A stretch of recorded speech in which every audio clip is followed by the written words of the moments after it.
ಕರ್ನಾಟಕದಾದ್ಯಂತ ವರುಣದೇವನ ಆರ್ಭಟ ಮುಂದುವರೆದಿದೆ. ರಾಜ್ಯದ ಕರಾವಳಿ, ಮಲೆನಾಡು ಹಾಗೂ ಉತ್ತರ ಒಳನಾಡಿನ ಹಲವು ಜಿಲ್ಲೆಗಳಲ್ಲಿ ವ್ಯಾಪಕ ಮಳೆಯಾಗುತ್ತಿರುವ ವರದಿಯಾಗಿದೆ. ಹವಾಮಾನ ಇಲಾಖೆಯು ನೀಡಿರುವ ಇತ್ತೀಚಿನ ಮುನ್ನೆಚ್ಚರಿಕೆ ಹಾಗೂ ವಿವಿಧ ಜಿಲ್ಲೆಗಳ ಮಳೆಯ ಪರಿಸ್ಥಿತಿಯ ಸಂಪೂರ್ಣ ಮಾಹಿತಿ ಇಲ್ಲಿದೆ. ರಾಜ್ಯದ ಕರಾವಳಿ ಜಿಲ್ಲೆಗಳಾದ ದಕ್ಷಿಣ ಕನ್ನಡ, ಉಡುಪಿ ಹಾಗೂ ಉತ್ತರ ಕನ್ನಡ ಜಿಲ್ಲೆಗಳಲ್ಲಿ ಇಂದೂ ಸಹ ಭಾರೀ ಮಳೆಯಾಗುತ್ತಿದೆ. ಕಡಲ ತೀರ ಪ್ರದೇಶಗಳಲ್ಲಿ ಗಂಟೆಗೆ 40ರಿಂದ 50 ಕಿಲೋಮೀಟರ್ ವೇಗದಲ್ಲಿ ಬಿರುಗಾಳಿ ಬೀಸುತ್ತಿದ್ದು, ಸಮುದ್ರಕ್ಕೆ ಇಳಿಯದಂತೆ ಮೀನುಗಾರರಿಗೆ ಕಟ್ಟುನಿಟ್ಟಿನ ಸೂಚನೆ ನೀಡಲಾಗಿದೆ. ಇತ್ತ ಮಲೆನಾಡಿನ ಶಿವಮೊಗ್ಗ, ಚಿಕ್ಕಮಗಳೂರು, ಕೊಡಗು ಹಾಗೂ ಹಾಸನ ಜಿಲ್ಲೆಗಳಲ್ಲಿಯೂ ಮಳೆ ಮುಂದುವರೆದಿದ್ದು, ಹಲವು ನದಿಗಳಲ್ಲಿ ನೀರಿನ ಮಟ್ಟ ಏರಿಕೆಯಾಗಿದೆ. ಅಪಾಯಕಾರಿ ಪ್ರದೇಶಗಳಲ್ಲಿರುವ ಜನರನ್ನು ಸುರಕ್ಷಿತ ಸ್ಥಳಗಳಿಗೆ ಸ್ಥಳಾಂತರಿಸಲು ಜಿಲ್ಲಾಡಳಿತ ಕ್ರಮ ಕೈಗೊಂಡಿದೆ. ಉತ್ತರ ಒಳನಾಡಿನ ಬೆಳಗಾವಿ, ಧಾರವಾಡ, ಹಾವೇರಿ ಮತ್ತು ಯಾದಗಿರಿ ಜಿಲ್ಲೆಗಳಲ್ಲಿ ಸಾಧಾರಣದಿಂದ ಭಾರೀ ಮಳೆಯಾಗುವ ಸಾಧ್ಯತೆ ಇದೆ. ದಕ್ಷಿಣ ಒಳನಾಡಿನ ಬೆಂಗಳೂರು ನಗರ, ಬೆಂಗಳೂರು ಗ್ರಾಮಾಂತರ,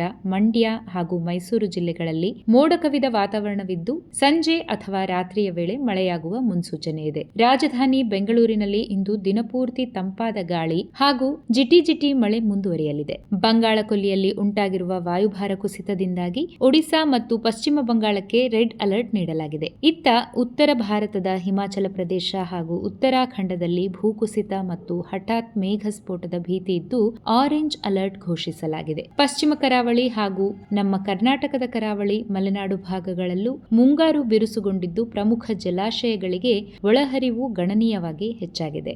ಈ ವಿಡಿಯೋ ನಿಮಗೆ ಉಪಯುಕ್ತ ಅನಿಸಿದರೆ ತಕ್ಷಣ ಲೈಕ್ ಮಾಡಿ, ನಿಮ್ಮ ಸ್ನೇಹಿತರೊಂದಿಗೆ ಶೇರ್ ಮಾಡಿ. ದಿನನಿತ್ಯದ ಲೇಟೆಸ್ಟ್ ಅಪ್ಡೇಟ್ಗಳಿಗಾಗಿ ನಮ್ಮ ಚಾನೆಲ್ಗೆ ಈಗಲೇ ಸಬ್ಸ್ಕ್ರೈಬ್ ಮಾಡಿಕೊಳ್ಳಿ.